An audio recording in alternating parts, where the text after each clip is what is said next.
اس کا کہنا یہ ہے کہ بھائی یہ سارے مذہب ایک دوسرے سے فائٹ کرتے ہیں، ایک دوسرے کے خلاف ہیں، تو اس لیے میں خدا کو نہیں مانتا، کیونکہ پھر اس کے ذہن میں ایک وسوسہ یہ آیا کہ اگر میں قیامت کے دن یعنی مرنے کے بعد دوبارہ زندہ کیا جاؤں اور مجھے پتا چلے کہ جنت میں تو شرما جی کو جانا ہے عبداللہ کا کیا کام، تو پھر کیا ہوگا؟ ایک صاحب نے ایک سوال کیا ہے، اور وہ سوال یہ کیا ہے کہ ان کا کوئی جاننے والا ہے اور وہ ایتھیسٹ بن رہا ہے، مسلمان گھرانے کا کوئی نوجوان ہوگا۔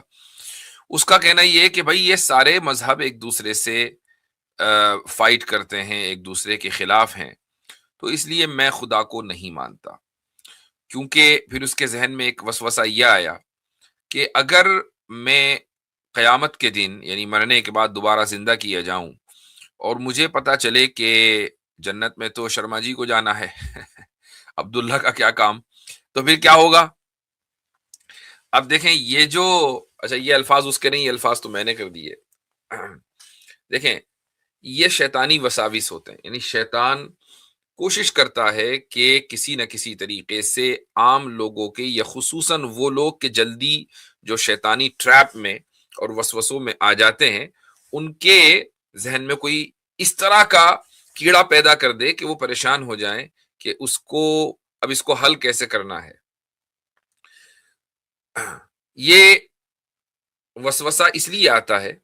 کہ ایک انسان نے کبھی بھی مذہبوں کو اور مختلف جو ادیان اس انسانیت نے الگ الگ ادوار میں اختیار کیے ہیں، ان کی تاریخ کا کبھی اس نے مطالعہ نہیں کیا، اس نے کبھی بھی ان کی ہسٹری کو نہیں پڑھا، یعنی نہ تو وہ کرسچینٹی سے واقف ہے، نہ وہ جوڈزم سے واقف ہے، نہ وہ ہندوازم سے واقف ہے، نہ جینزم سے واقف ہے، نہ سکھزم سے واقف ہے، اور اسلام کا تو اس کو کچھ پتہ ہی نہیں سوائے اس کے کہ وہ ایک مسلم گھرانے میں پیدا ہو گیا،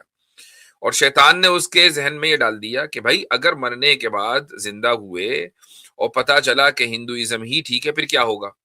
اب دیکھیں یہی سوال کی بنیاد ہے، ہندوازم ہی کا لفظ اس سوال میں لکھا ہوا ہے، لیکن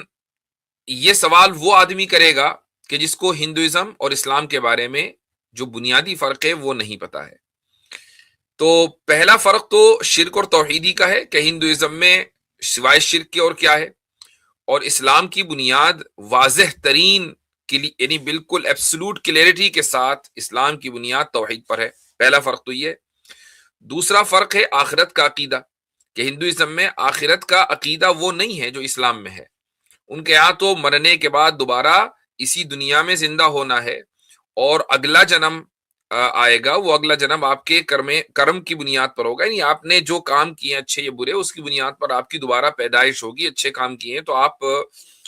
برہمن پیدا ہوں گے، اور اگر آپ نے برے کام کیے تو ہو سکتا ہے کہ آپ شودر پیدا ہوں، یا ہو سکتا ہے کہ آپ انسانی پیدا نہ ہو، آپ گدھے کتے بندر کی شکل میں، یا کسی کیڑے مکوڑے کی شکل میں، یا کیڑا مکوڑا بھی نہیں، یعنی کسی پلانٹ کی شکل میں آپ پیدا ہو جائیں۔ تو ذرا تصور کریں کہ ایک آدمی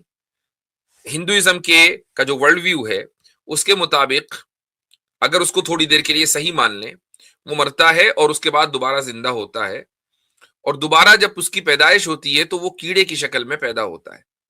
تو کیا کیڑے کو اتنا شعور ہے کہ یہ جو میں کیڑا بنا ہوں، پچھلے جنم میں اچھا خاصا سیٹ تھا، بنیا تھا، اور دبا کر میں سود بٹے کے اوپر کام کر رہا تھا، اس جنم میں یہ جو میں کیڑا بنا ہوں یہ کیڑا اس لیے بنا ہوں کہ میں نے لوگوں کو بہت لوٹا تھا پچھلے جنم میں، میرے کرم بڑے خراب تھے، اس لیے اوپر والے نے مجھے کیڑا بنا دیا۔ تو یہ تو اس وقت ہوگا نا جب کیڑے کو اتنا شعور ہوگا کہ وہ کیڑا کیوں بنا ہے، اس کو تو یہ شعور ہی نہیں ہے۔ تو اگلے جنم کا جو کانسیپٹ ہے یہ ہندوازم کا بنیادی کانسیپٹ ہے، اور اسلام میں یہ کانسیپٹ نہیں ہے۔ اسلام میں بھی اگلا جنم ہے لیکن وہ اس دنیا میں نہیں ہے، اسلام میں اگلا جنم آخرت میں ہے، یعنی مرنے کے بعد دوبارہ اللہ تعالیٰ زندہ کرے گا، اور وہ زندہ اس لیے کرے گا تاکہ جو انسان اس زندگی میں مان کر گیا ہے اور کام کر کے گیا، یعنی ماننا بھی اور کام کرنا بھی، اس کا عقیدہ کیا اور اس کا عمل کیا ہے، عقیدے اور عمل کی بنیاد پر اللہ تعالیٰ یہ فیصلہ کرے کہ کس نے انصاف کے ساتھ زندگی گزاری ہے اور کس نے ظلم کے ساتھ زندگی گزاری ہے، اور اس کے بعد پھر اللہ تعالیٰ یہ فیصلہ کرے گا کہ کس کو جنت میں جانا ہے، کس کو جہنم میں جانا ہے۔ کوئی انسان کیڑا نہیں بنے گا، کوئی انسان گدھا بندر نہیں بنے گا. انسان اگر مرا ہے تو انسان ہی اٹھے گا اور اس کو یہ یاد دلایا جائے گا، بلکہ اس کو یاد رہے گا کہ میں اپنی زندگی کیسے گزار کر آیا ہوں. تو ذرا تصور کریں کہ جب دونوں ورلڈ ویوز میں اتنا بڑا فرق ہے، زمین آسمان کا فرق ہے، تو کوئی آدمی یہ کیسے سوچ سکتا ہے کہ یار میں مرنے کے بعد اگر مجھے پتا چلا کہ اسلام غلط ہے اور ہندوازم صحیح ہے، پتا یہ کمپیریزن غلط ہے نا، کیونکہ مرنے کے بعد اکارڈنگ ٹو ہندو ریلیجن آپ کو پتا چل ہی نہیں سکتا اگر آپ کیڑے مکوڑے بن گئے کہ ہندوازم صحیح ہے یا غلط ہے، چونکہ کیڑے مکوڑے کے اندر وہ شعور نہیں ہوتا، جانور کے اندر وہ شعور نہیں ہوتا. تو دیکھیں شیطان نے ایک وسوسہ ڈالا، اور یہ وسوسہ کیوں آیا ہے؟ جہالت کی بنیاد پر آیا ہے، چونکہ آپ کو یا وسوسہ جس کے ذہن میں ڈالا ہے اس کو نہ ہندوازم کا پتا ہے نہ اس کو اسلام کا پتا ہے. تو یہ چیز، اور اس موضوع پر میں نے کئی مرتبہ گفتگو بھی کی ہے کہ اگر واقعی کسی آدمی کو یہ لگتا ہے تو وہ دیکھے ہر مذہب میں کہ بنیادی جو چیزیں ہیں وہ کتنے کلیئرٹی کے ساتھ ہیں. اگر وہ کلیئرٹی کے ساتھ ہیں، مثلا عیسائیت ہی کو لے لیں کہ عیسائیت میں جو ان کی جو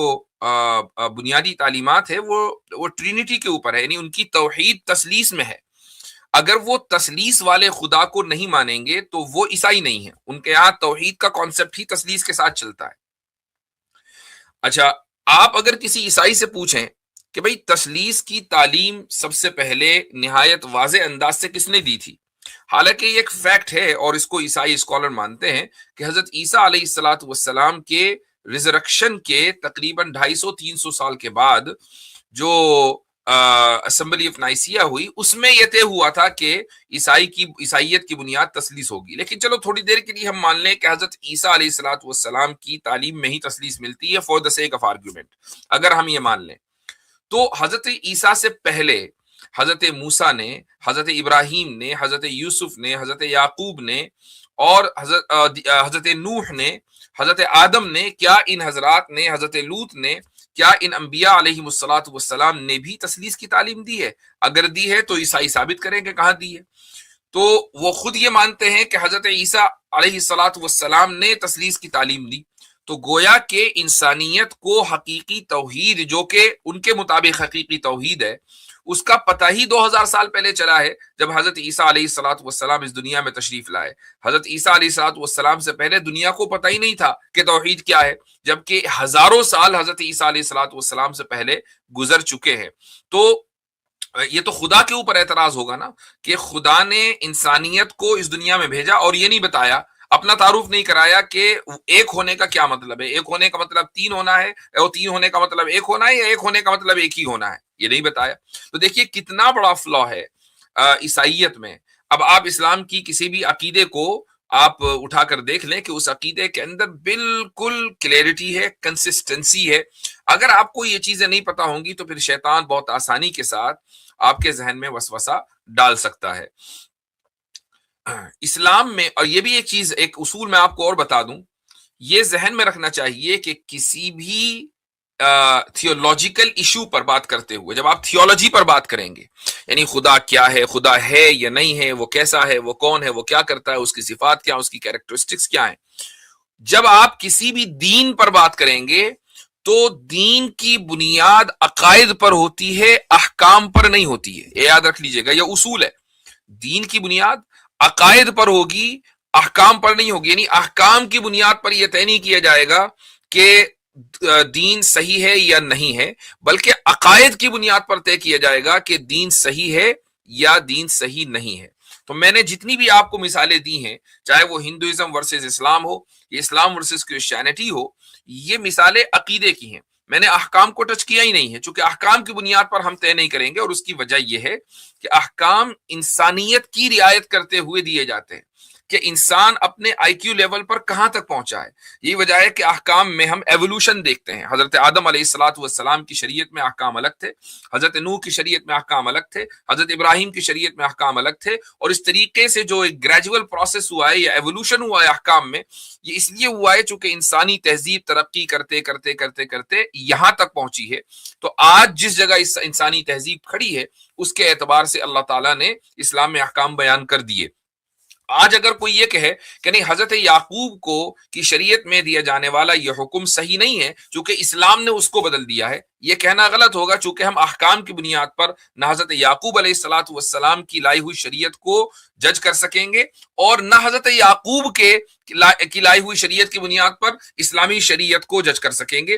احکام بنیاد بنتے ہی نہیں ہے، اصل ہے بنیاد عقیدہ، اور عقیدہ ایک ہے، وہی عقیدہ جو حضرت آدم کو دیا گیا اور وہی عقیدہ جو نبی کریم صلی اللہ علیہ وسلم کو دیا گیا، وہی عقیدہ ہے جس کو اسلام کہا جاتا ہے، اور ان الدین عند اللہ الاسلام، کہ اللہ کے نزدیک یہ اسلام ہی بطور عقیدہ قابل قبول ہے۔ تو ہماری اسٹریمز میں اگر کچھ لوگ آئیں اور آ کر اسلام پر اعتراض کریں کہ جی آپ کے یہاں فلاں حکم ہے، آپ کے یہاں قصاص ہے، آپ کے یہاں جزیہ ہے، آپ کے یہاں یہ سب احکام ہے،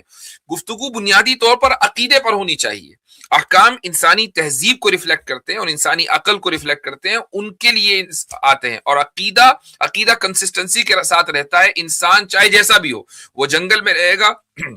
تب بھی اس کو وہی عقیدہ اختیار کرنا ہے، وہ ایک اربن سویلائزیشن میں رہے گا تب بھی اس کو وہی عقیدہ اختیار کرنا ہے، وہ ایسٹ میں رہے کہ ویسٹ میں، وہ مارس میں رہے کہ اس گلوب میں، عقیدہ ایک ہی رہے گا لیکن احکام بدلتے رہیں گے۔ اس لیے اعتراض یا گفتگو یا ڈائیلاگ جب بھی ہو وہ عقیدے کی بنیاد پر ہو، نہ کہ احکام کی بنیاد پر۔ تو یہ چند تمہیدی باتیں تھیں